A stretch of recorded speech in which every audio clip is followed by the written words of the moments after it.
Lord హల్లెలూయా. దేవుడి నామానికి మహిమ ఘనత ప్రభావం కలుగును గాక.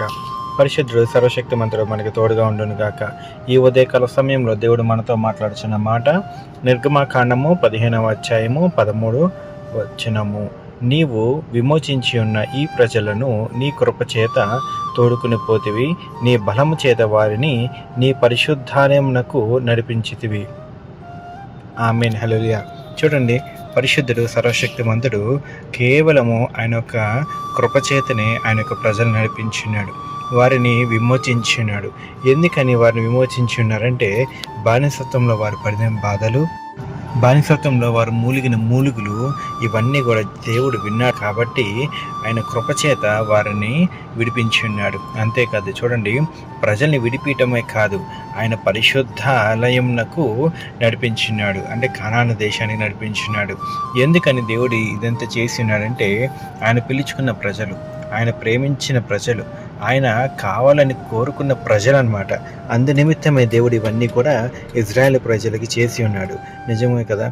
దేవుడు ఆయన అనుకుంటే, ఆయన కావాలనుకుంటే, ఆయన జనాంగం అనుకుంటే ఆయన ఏమైనా చేయగలడు. కాకపోతే ఏంటంటే చాలామంది ఏంటంటే దేవుడు చెప్పిన రీతిగా కాకుండా లోకానుసారమైన రీతిగా నడుచుకుంటూ ఉంటారు.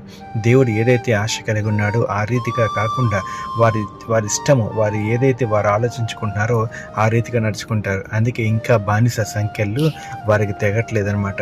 చూడండి, దేవుడి వైపు ఉండి దేవుడు చెప్పినట్టు వింటూ ఆయన మాటకు లోబడితే గనక ఏ బానిసత్వంలో ఉన్నా సరే, ఎలాంటి ఇరుకుల్లో ఉన్నా, ఎలాంటి ఇబ్బందులు ఉన్నా సరే దేవుడు విమోచించి కృపచేత విడిపించి ఆయన పరిశుద్ధ మందిరం వైపు నడిపించుటకు దేవుడు శక్తి కలిగి ఉన్నాడు, సర్వశక్తిమంతుడై ఉన్నాడు.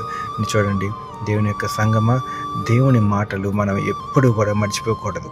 ఆయన చేసిన అద్భుతాలు, సూచక్రియలు ఎప్పుడు కూడా మనము నెమర వేసుకుంటూ ఉండాలి. ఎందుకంటే అవన్నీ కూడా మనం నెమర వేసుకుంటూ ఉన్నప్పుడు ఎక్కడ లేని శక్తి, బలము, ఆనందము, సంతోషము మనకు కలుగుతుంది.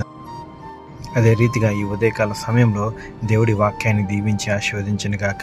ప్రార్థన చేసుకుందాం. పరిశుద్ధుడు సర్వశక్తిమంతుడు సర్వాధికారి రాజా, నీకే వందనములు. దేవా, నీకే స్తోత్రం చెల్లిస్తున్న నా పరమ తండ్రి. అవును నా పరమ తండ్రి, అయ్యా, మేము బందీలుగా ఉన్నప్పుడు, బానిసలుగా ఉన్నప్పుడు నా పరమ తండ్రి ఎవ్వరూ కూడా మా చెంతకు రాలేదయ్యా, ఎవ్వరూ మా ఏడుపుని వినలేదయ్యా, ఎవ్వరూ మా మూలుగుల్ని నా పరమ తండ్రి వినలేదు నా పరమ తండ్రి. మా బాధను చూచినది ఎవ్వరూ లేరు నా పరమ తండ్రి. కేవలం నా పరమ తండ్రి యేసయ్యా, నీవు మాత్రమే నా పరమతని మా బాధను విన్నావయ్యా. నీ కృపచేత మమ్మల్ని విడిపించావయ్యా. నీ ప్రేమతో మమ్మల్ని నీ పరిశుద్ధాలయంలోకి నడిపించిన విధానం బట్టి నీకే స్తోత్రంలో.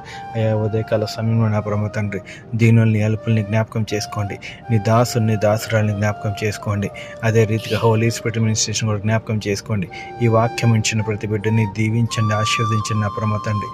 అనేక మందికి నీ కృప చూపించమని, అనేక మందికి నా పరమ తండ్రి తండ్రి నిండైన మెండైన దీవెనలు కుమ్మరించమని నజరేయుడు సర్వశక్తిమంతుడు దేవుడి నామంలోనే ఈ ప్రార్థనంతా కూడా అడిగి వేడుకుంటున్నాం నా పరమ తండ్రి. ఆమేన్, ఆమేన్, ఆమేన్.